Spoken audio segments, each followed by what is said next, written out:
Sheila, de son vrai nom Annie Chancel, est née le 16 août 1945 à Créteil, une banlieue ouvrière de la région parisienne qui, à l'époque, ressemblait plus à un gros village qu'à la ville tentaculaire qu'elle est devenue. Le monde dans lequel elle grandit est celui des années d'après-guerre, encore marqué par les privations, les tickets de rationnement qui traînent dans les tiroirs, et les ruelles où les enfants jouent à la marelle entre deux immeubles gris. Son père, André Chancel, est un homme simple, ancien militaire reconverti dans la vente ambulante. Il arpente les marchés locaux avec un étal de bonbons, de caramels mous et de sucettes colorées. Sa mère, Marcelle, gère la caisse et les comptes, une femme discrète mais déterminée, qui sait que chaque franc compte. La famille vit dans un petit appartement au-dessus d'une boucherie, où l'odeur de viande rôtie se mélange à celle des friandises. C'est dans ce décor modeste, presque cinématographique dans sa banalité, qu'Annie passe son enfance. Dès son plus jeune âge, Annie est fascinée par le spectacle. Elle rêve d'abord de cirque, les trapézistes qui volent dans les airs, les clowns qui font rire les foules, les chevaux dressés qui galopent sous les projecteurs. Elle imagine déjà sa vie sous un chapiteau, avec des costumes à paillettes et des applaudissements à n'en plus finir. Mais un jour, à l'âge de 8 ans, une voisine lui propose de prendre des cours de piano. Le premier contact avec les touches blanches et noires est une révélation. Le son qui sort de l'instrument est pur, magique, presque vivant. Annie comprend immédiatement que c'est là que réside sa vraie passion. Elle abandonne les rêves de cirque pour se plonger dans la musique. Ses parents, d'abord sceptiques, la musique, c'est bien joli, mais ça ne paie pas les factures, finissent par céder devant l'insistance de leur fille. Ils l'inscrivent à des cours de théorie musicale et de solfège. Annie progresse vite. Très vite. À l'adolescence, elle étudie la comptabilité au lycée, un choix pragmatique pour assurer un avenir stable. Mais le soir, après les cours, elle retourne au marché avec ses parents. Elle aide à installer l'étal, à ranger les bonbons dans des bocaux en verre, à compter la recette. Et surtout, elle chante. Sa voix, claire et puissante, attire les passants. Les clients s'arrêtent, écoutent, sourient. Certains déposent une pièce dans la caisse en disant « Tiens, pour la petite chanteuse ». Les habitués l'appellent « radio » parce qu'elle chante sans cesse, comme si elle diffusait une émission en direct. Ce surnom la suit partout. Il devient une partie de son identité, avant même qu'elle ne devienne Sheila. C'est au début des années 1960 qu'Annie fait ses premiers pas sur scène. Elle rejoint un groupe de rock local, les Guitar Brothers, un nom qui sonne américain mais qui est bien français. Le groupe joue dans des bals de quartier, des MJC, des fêtes de village. Annie, avec sa voix unique et son charisme naturel, devient rapidement la star du groupe. Les garçons qui l'accompagnent sont contents, elle attire le public. Les filles, un peu moins, elles envient son assurance. Mais Annie s'en fiche. Elle vit pour la musique. Un soir, lors d'un concert dans une salle des fêtes de banlieue, un homme en costume la remarque. Il s'appelle Claude Carrère. Il est producteur. Il a du flair. Et il voit en Annie une mine d'or. Carrère est un personnage ambigu. Ambitieux, rusé, parfois brutal. Il a déjà lancé plusieurs artistes, mais aucun n'a encore explosé. Il sait qu'Annie a quelque chose de spécial. Il convainc ses parents de signer un contrat exclusif. Les Chancel, flattés mais méfiants, acceptent. Ils ne comprennent pas encore ce que cela implique. Carrère prend tout en main. Il change le nom d'Annie en Sheila, inspiré par une chanson de Tomiro qu'il adore. Il lui impose un look, l'écolière sage, avec des couettes et des jupes plissées. Il lui choisit les chansons, les arrangeurs, les musiciens. Sheila n'a pas son mot à dire. Elle est jeune, elle est naïve, elle est amoureuse de l'idée de devenir star. Elle signe. Le premier single, L'école est finie, sort en 1962. C'est un raz-de-marée. Les adolescents s'identifient immédiatement à cette chanson qui parle de liberté, de vacances, de rébellion douce. Sheila devient la voix d'une génération. Elle passe à la radio, à la télé, dans les magazines. Les filles veulent lui ressembler, les garçons veulent sortir avec elle. Mais derrière les sourires pour les photographes, la réalité est bien différente. Carrère la traite comme une machine à produire des disques. Il l'enferme en studio des heures entières. Il annule ses vacances. Il lui interdit de sortir avec des amis. Il contrôle même ce qu'elle mange. À 18 ans, Sheila pèse 45 kilos. Elle est épuisée. Elle dort à peine. Elle pleure dans sa loge. Mais elle continue. Parce qu'elle n'a pas le choix. En 1964, lors d'un concert à Rouen, elle s'effondre sur scène. Les lumières, le bruit, la pression, tout devient trop. Elle est hospitalisée. Les médecins diagnostiquent une anémie sévère. Ils lui prescrivent un traitement hormonal pour la remettre sur pied. Le traitement fonctionne, mais il a un effet secondaire, sa voix change. Elle devient plus grave, plus rauque. Pour Sheila, c'est une catastrophe. Sa voix, c'est son instrument. C'est ce qui fait d'elle une star. Mais pour le public, c'est le début d'un cauchemar. Les rumeurs commencent à circuler. D'abord dans les couloirs de l'industrie musicale, puis dans les journaux à scandale. Sheila est un homme. Elle a toujours été un homme. Le traitement hormonal, c'est pour cacher la vérité. Carrère l'a inventé de toutes pièces. La rumeur est absurde, cruelle, infondée. Mais elle prend. Elle se répand comme une traînée de poudre. Les gens scrutent ses photos, analysent sa silhouette, commentent sa voix. Sheila est dévastée. Elle reste cloîtrée chez elle pendant des jours. Ses parents n'osent plus sortir. Ils ont peur des regards, des murmures. Dans une interview des années plus tard, Sheila racontera « Je pleurais sans arrêt. Je me demandais ce que j'avais fait pour mériter ça. Mes parents avaient peur de sortir dans la rue. Ils ne voulaient pas affronter les gens. La rumeur la suit partout. Elle devient une ombre sur sa carrière, sur sa vie. En 1973, Sheila épouse Ringo, de son vrai nom Gérard Ball. C'est un chanteur populaire, connu pour sa voix grave et son look de cow-boy. Le couple est beau, charismatique, médiatique. Ils enregistrent ensemble Les Gondoles à Venise, une chanson d'amour qui devient un tube. Le public adore. On les appelle le couple parfait. Mais en privé, c'est une autre histoire. Les disputes sont fréquentes. Les absences aussi. Ringo est jaloux de la succès de Sheila. Sheila est épuisée par les tournées. En 1975, ils ont un fils, Ludovic. La naissance est un bonheur immense. Mais les rumeurs ne s'arrêtent pas. Au contraire, elles empirent. On accuse Sheila d'avoir simulé sa grossesse. On dit qu'elle a adopté Ludovic en Suisse. Qu'elle a payé des sages-femmes pour mentir. Qu'elle a utilisé une poche de solution saline pour faire semblant d'être enceinte. Sheila est effondrée. Elle dira plus tard, ils m'ont demandé combien j'avais payé pour dire que l'enfant était le mien. Comment ne pas être blessé par ça? Ça a détruit ma vie. Le mariage avec Ringo ne tient pas. En 1979, ils divorcent. Sheila est libre, mais brisée. Elle se jette dans le travail. Elle veut prouver qu'elle peut réussir sans Carrère, sans Ringo, sans personne. Elle contacte Neil Rogers, le guitariste de Chic, une star du disco. Il accepte de produire son prochain album. Ensemble, ils créent Spacé. La chanson est un chef-d'œuvre. Funky, dansante, moderne.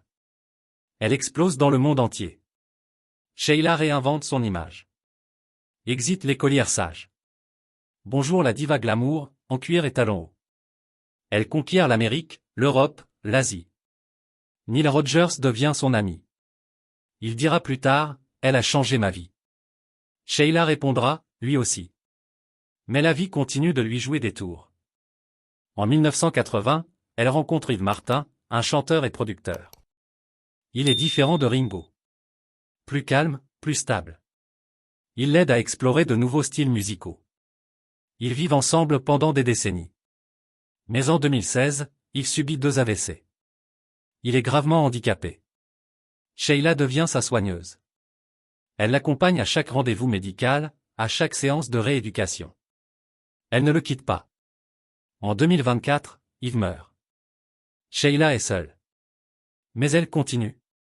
Ludovic, son fils, grandit dans l'ombre de la célébrité. Il souffre. Il se sent abandonné. Sheila est toujours en tournée, toujours en studio. Il passe son enfance avec des nounous, des grands-parents, des amis de la famille. Il aime sa mère, mais il lui en veut. En 2015, il lui écrit un message d'anniversaire sur Facebook, « Tu seras toujours ma maman. Je t'aime. » 2 ans plus tard, il meurt d'une overdose. Il a 42 ans. Sheila est dévastée. Elle dira, « Dès que je parle de lui, j'ai l'impression qu'il est là. Je crois à la réincarnation. Ça m'aide. À 79 ans, Sheila sort son 27e album. Elle parle. Enfin. Elle raconte les rumeurs, les divorces, la perte de son fils. Elle dit, ses blessures sont profondes. Mais elles m'ont rendue plus forte. Elle n'est plus la petite fille du marché de Créteil. Elle est Sheila. Une légende. Une survivante revenant à Créteil. Les marchés des années 1950 sont un univers à part. Les étals débordent de fruits, de légumes, de fromages. Les vendeurs crient pour attirer les clients. Les enfants courent entre les jambes des adultes. Annie est là, tous les week-ends. Elle porte des robes simples, cousues par sa mère. Ses cheveux sont attachés avec des rubans. Elle aide à ranger les bonbons dans des sacs en papier. Elle pèse les caramels sur une balance à fléau. Elle compte la monnaie. Et elle chante. Des chansons de Tino Rossi, d'Edith Piaf, de Luis Mariano. Sa voix porte loin. Les passants s'arrêtent. Certains achètent un bonbon juste pour l'écouter. D'autres lui demandent de chanter une chanson particulière. Annie ne se fait pas prier. Elle adore l'attention. Elle adore faire plaisir. Son père, André, est fier. Il dit au client, c'est ma fille. Elle a une voix en or. Sa mère, Marcelle, est plus réservée. Elle sait que la vie d'artiste est dure. Elle préfère qu'Annie finisse ses études. Mais elle voit bien que sa fille est différente. Elle a ce quelque chose. Ce charisme. Cette lumière. Un jour, un voisin propose de payer des cours de piano. Les Chancel acceptent. C'est le début de tout. Annie prend le bus pour aller à ses leçons. Elle traverse Paris, seule, avec son cartable. Elle apprend les gammes, les accords, les arpèges. Elle travaille dur. Elle veut être la meilleure. À la maison, elle s'entraîne sur un vieux piano droit que ses parents ont acheté d'occasion. Les voisins se plaignent du bruit. Mais Annie s'en fiche. Elle vit pour la musique. À 13 ans, elle commence à chanter dans des radiocrochets. Des concours amateurs où les jeunes talents se produisent devant un public. Elle gagne souvent. Les juges sont impressionnés par sa voix, par sa présence scénique. Elle n'a pas peur. Elle monte sur scène comme si elle y était née. À 15 ans, elle rejoint les Guitar Brothers. Le groupe répète dans un garage. Ils jouent des covers de Elvis, de Cliff Richard, des Shadows. Annie est la seule fille. Les garçons la protègent. Ils savent qu'elle est spéciale. C'est là que Claude Carrère la découvre. Il est dans le public, par hasard. Il cherche de nouveaux talents. Il voit Annie chanter Sheila de Tomiro. Il a une idée. Il va en faire une star. Il parle aux parents. Il promet la gloire, l'argent, les voyages. Les Chancel signent. Ils ne savent pas encore qu'ils viennent de vendre l'âme de leur fille. L'école est finie sort en décembre 1962. C'est Noël. Les adolescents reçoivent le 45 tours en cadeau. La chanson passe en boucle à la radio. Sheila est invitée à Âge tendre et Tête de bois, l'émission de télé la plus populaire. Elle chante en direct. Le public est en délire. Les ventes explosent. En quelques mois, elle vend 1 million de disques. Elle est la plus jeune star de France. Carrère est aux anges. Il impose un rythme infernal. Un single tous les 3 mois. Des tournées dans toute la France. Des galas dans des salles des fêtes, des cinémas, des théâtres. Sheila n'a plus de vie. Elle ne voit plus ses amis. Elle ne va plus au lycée. Elle apprend ses leçons dans la voiture, entre 2 concerts. Elle dort dans des hôtels anonymes. Elle mange des sandwichs. Elle sourit pour les photos. Mais elle est seule. En 1963, elle sort pendant les vacances. Nouveau succès. Puis le folklore américain. Puis la famille. Chaque chanson est un tube. Sheila devient un phénomène. Elle a sa propre émission de télé. Elle fait la une des magazines. Elle reçoit des milliers de lettres de fans. Des adolescentes lui envoient des poèmes. Des garçons lui déclarent leur amour. Elle est partout. Mais le prix est lourd. Carrère la traite comme une employée. Il lui interdit de sortir sans son accord. Il lit son courrier. Il choisit ses vêtements. Il décide de tout. Sheila n'a plus de liberté. Elle est prisonnière de son succès. Le 9 avril 1964, Sheila est à Rouen. Elle chante devant 3000 personnes. Elle est épuisée. Elle n'a pas dormi depuis 3 jours. Elle a maigri. Elle tousse. Mais elle monte sur scène. Elle sourit. Elle chante l'école est finie. Et puis, soudain, tout devient noir. Elle s'effondre. Le public crie. Les musiciens s'arrêtent. On l'emmène à l'hôpital. Les médecins sont formels, anémie sévère. Épuisement. Elle doit arrêter. Mais Carrère ne veut rien savoir. Il la force à revenir en studio dès sa sortie. Il lui impose un traitement hormonal. Pour la remettre sur pied. Le traitement fonctionne. Mais il change sa voix. Elle devient plus grave. Plus mature. Sheila panique. Sa voix, c'est son identité. Sans elle, elle n'est rien. Et puis, les rumeurs commencent. Un journal à scandale titre « Sheila, un garçon manqué ?» Un autre, « Le secret de sa voix ». Les gens parlent. Ils disent qu'elle est un homme. Qu'elle a toujours été un homme. Que Carrère l'a travestie pour faire de l'argent. Que le traitement hormonal est une couverture. Sheila est horrifiée.